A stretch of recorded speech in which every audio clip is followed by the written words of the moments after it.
Well, it is a shocking video of a racist rant at a walk-in clinic near Toronto. See a white doctor. It's only available after 4. If you're not, so you're saying in the whole entire building there isn't one white doctor? Oh my God! What type of horrible country do I live in? I don't know. My kid is sick, so I want to see somebody else that doesn't have brown teeth that speaks English then. Well, this video is putting a focus now on racism and the medical profession and how often moments like these are actually happening. Joining us now to share their own experiences, Dr. Kulvinder Gill, President of Concerned Ontario Doctors, and Dr. Nadia Alam, President-elect of the Ontario Medical Association. Thank you both for being here today. Thank you for having us on the show. Dr. Gill, let's start with you. What first went through your mind when you saw this video? It was utterly shocking. It was shocking that it was happening here in Mississauga. It was shocking that it was happening in my community. I felt shock for the staff, for the physicians, and for the patients in that clinic, but also as a pediatrician, shock for that child.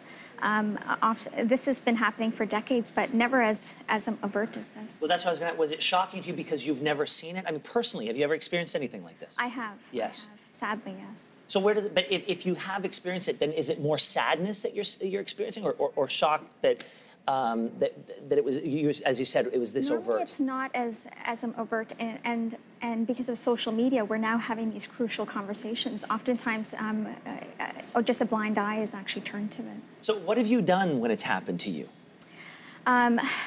As a physician, we do have an obligation to actually treat the patient. I think responding to hate or with hate is not the answer.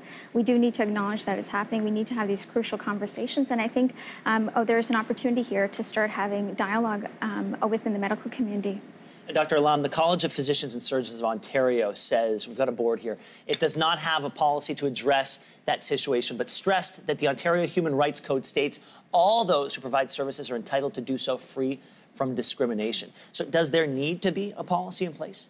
I think so. Yeah. I think so. A lot of physicians who were talking about what happened, once they got over their initial shock, their initial disbelief, there was this sense of recognition, the sense that this kind of shaming and devaluing of a person, regardless of their profession, of a person does happen, even if you're a doctor. There's a big concern out there about how to create an environment of safety, not just for ourselves, but for the learners who are with us, the medical students, the residents, for our staff, for the other patients in the room, and then for the patients themselves who's come in and who's angry and upset. How do you treat them when they no longer trust you and all they see is your skin color? Well, that's it. Is the duty of a doctor to provide care absolute? At what point can a doctor say, I cannot be responsible for the care of this person? So the CPSO, which is our regulatory college, they're pretty clear on that. They say that if you feel physically unsafe, then you're allowed to remove yourself from the situation. Certainly during medical school, that's the kind of training we do get. However, what do you do when it's something like this, when someone's hurling out vicious slurs? You feel unsafe, but your life is not in danger, right? It's a gray zone, and that kind of gray zone has to be explored so that we can all navigate it more easily. Well, this was also a very specific case as well, because the racism wasn't coming from the patient, it was coming from the mother of the patient. Is a doctor allowed to bifurcate and keep the parent out of the room? Or do you have an obligation to treat that young child alongside the parent? Oftentimes, the family is part of the care, so the history is obtained from the child's parent. I think it's important to recognize that as doctors, we have an ethical and a moral obligation to be able to provide care for our patients. Oftentimes, we do have very vulnerable patients. I've seen prisoners come to my clinic in shackles with armed guards. It's not in our position to be judging the patient for their circumstances, but to be trying to provide them with the care that they need. I think it's important not to respond to hate or with hate, but to have these crucial conversations. Does it raise concerns about complaints to the college if treatment doesn't work or if a patient refuses treatment? Absolutely. Yeah. That's one of the big gray zones, right?